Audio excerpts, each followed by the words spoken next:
ಎಲ್ಲರಿಗೂ ನಮಸ್ಕಾರ. ಭಗವದ್ಗೀತೆಯ ಇಂದಿನ ಸಂಚಿಕೆಯಲ್ಲಿ ನಾವು ಜ್ಞಾನಯೋಗ ಇದರಲ್ಲಿ 17, 18 ಮತ್ತು 19, 20ನೇ ಶ್ಲೋಕಗಳನ್ನು ನೋಡ್ತಾ ಹೋಗೋಣ. ಹಿಂದೆ ಶ್ರೀಕೃಷ್ಣ ಹೇಳ್ತಾ ಇದ್ದ ಕರ್ಮ ಅಂದ್ರೇನು, ಹೇಗೆ ಕರ್ಮವನ್ನು ಮಾಡ್ತಾ ಇರಬೇಕು, ಕರ್ಮ ಎಂದರೇನು, ಅಕರ್ಮ ಅಂದ್ರೇನು ಅಂತ ಅದನ್ನೇ ಮುಂದುವರಿಸ್ತಾ ಶ್ರೀಕೃಷ್ಣ ಹೇಳ್ತಾನೆ 17ನೇ ಶ್ಲೋಕದಲ್ಲಿ ಕರ್ಮಣೋಖ್ಯಪಿ ಬೋದ್ಧವ್ಯಂ ಚ ವಿಕರ್ಮಣಃ ಅಕರ್ಮಣಶ್ಚ ಬೋದ್ಧವ್ಯಂ ಗಹನಾ ಕರ್ಮಣೋ ಗತಿ. ಅಂದರೆ ಏನಪ್ಪ ಅಂದರೆ ಇಲ್ಲಿ ಶ್ರೀಕೃಷ್ಣ ಹೇಳ್ತಾನೆ ಕರ್ಮ, ವಿಕರ್ಮ, ಅಕರ್ಮ ಮೂರು ಒಂದು ತತ್ವವನ್ನು ಇಲ್ಲಿ ವಿವರಿಸ್ತಾನೆ. ಇದು ತುಂಬ ಗಹನವಾದ ವಿಚಾರ, ಇದು ತುಂಬ ಸೂಕ್ಷ್ಮವಾದ ವಿಚಾರ. ಕರ್ಮ ಅಂದ್ರೇನು, ವಿಕರ್ಮ ಅಂದ್ರೇನು ಮತ್ತು ಅಕರ್ಮ ಅಂದ್ರೇನು. ಕರ್ಮ ಅಂದರೆ ನಮ್ಮ ಕೆಲಸವನ್ನು ನಾವು ಮಾಡೋದು ಕರ್ಮ ಅಂತಾಗತ್ತೆ.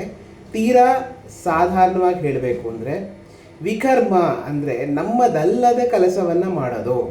ಅಂದರೆ ಕ್ಷತ್ರಿಯನಿಗೆ ಯುದ್ಧ ಮಾಡೋದು ಒಂದು ಕರ್ಮವನ್ನು ನಿಯೋಜಿಸಿದೆ.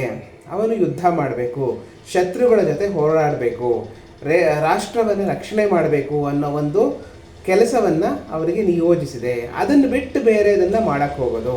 ಅವನು ಯುದ್ಧದಲ್ಲಿ ತರಬೇತಿ ತಗೋಬೇಕು, ಯುದ್ಧ ಮಾಡೋಕ್ಕೆ ಸನ್ನದ್ಧನಾಗಿರಬೇಕು, ಯೋಧನಾಗಿರಬೇಕು. ಅದನ್ನು ಬಿಟ್ಬಿಟ್ಟು ಬೇರೆ ಇನ್ನೊಂದ್ರ ಬಗ್ಗೆ, ಶಸ್ತ್ರದ ಬಗ್ಗೆ ತಿಳ್ಕೊಬೇಕಾಗಿರೋನು ಶಾಸ್ತ್ರದ ಬಗ್ಗೆ ತುಂಬ ತಿಳ್ಕೊಳ್ಳೋಕೆ ಶುರು ಮಾಡೋದು.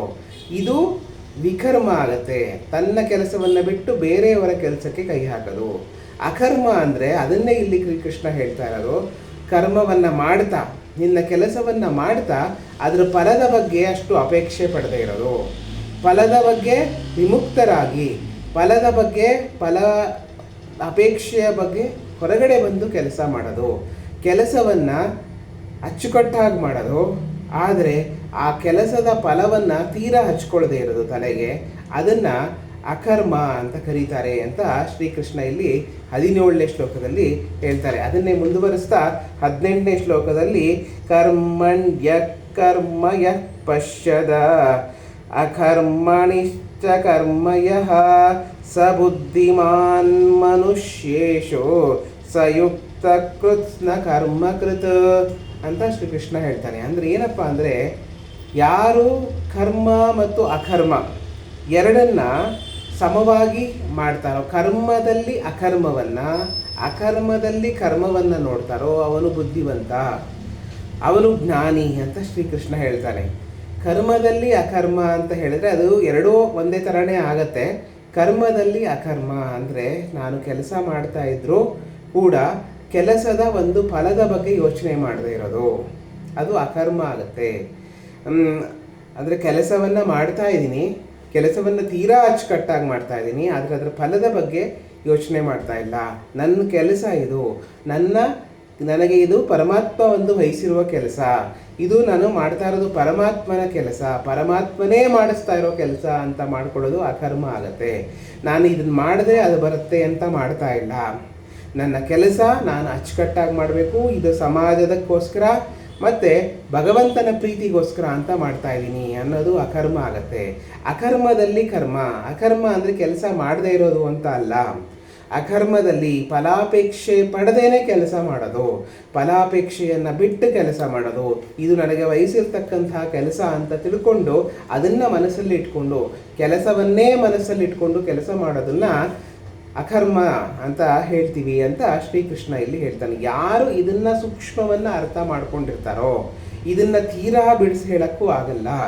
ಇದನ್ನು ಯಾರು ಈ ಸೂಕ್ಷ್ಮವನ್ನು ಕರೆಕ್ಟಾಗಿ ಅರ್ಥ ಮಾಡ್ಕೊಂಡಿರ್ತಾರೋ ಅವರು ಬುದ್ಧಿವಂತರಾಗ್ತಾರೆ, ಅವರು ಜ್ಞಾನಿಗಳಾಗ್ತಾರೆ, ಅವರು ತಿಳುವಳಿಕೆಯುಳ್ಳವರಾಗ್ತಾರೆ. ಅವರಿಗೆ ಜಾಸ್ತಿ ದುಃಖ ಮತ್ತು ಸುಖ ಅವರನ್ನು ಹೆಚ್ಚಾಗಿ ಬಾಧಿಸಲ್ಲ ಅಂತ ಶ್ರೀಕೃಷ್ಣ ಇಲ್ಲಿ ಹೇಳ್ತಾರೆ. ಅದನ್ನೇ 19ನೇ ಶ್ಲೋಕದಲ್ಲಿ ಹೇಳ್ತಾ ಯಸ್ಯ ಸರ್ವೇ ಸಮಾರಂಭ ಕಾಮ ಸಂಕಲ್ಪವರ್ಜಿತಾಃ ಜ್ಞಾನಾಗ್ನಿದಗ್ಧ ಕರ್ಮಾಣಾಂ ತಮಾಹು ಪಂಡಿತಂಬುಧ. ಅಂದರೆ ಯಾರು ಜ್ಞಾನಾಗ್ನಿಯಲ್ಲಿ ಕರ್ಮ ಅಕರ್ಮ ಎಲ್ಲವನ್ನ ಸುಟ್ಟಿರ್ತಾರೋ ಅಂತ ಶ್ರೀಕೃಷ್ಣ ಹೇಳ್ತಾರೆ.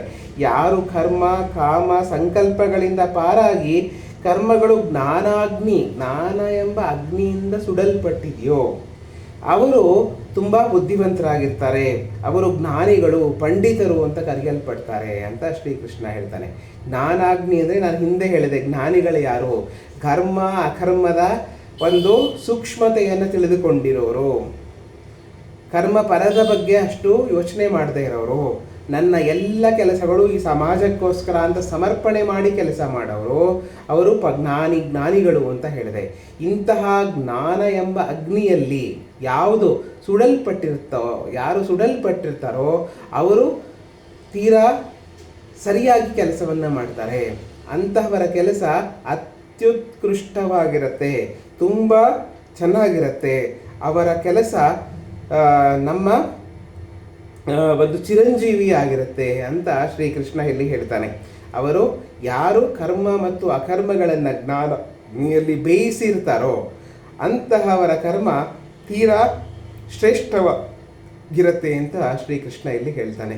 ಇದಿಷ್ಟನ್ನು ನೋಡ್ತಾ ಇವತ್ತಿನ ಸಂಚಿಕೆಯನ್ನು ಇಲ್ಲಿ ಮುಗಿಸೋಣ. ಮುಂದಿನ ಸಂಚಿಕೆಯನ್ನು ಮುಂದಿನ ಸತಿ ತೆಗೆದುಕೊಳ್ಳೋಣ. ಎಲ್ಲರಿಗೂ ನಮಸ್ಕಾರ.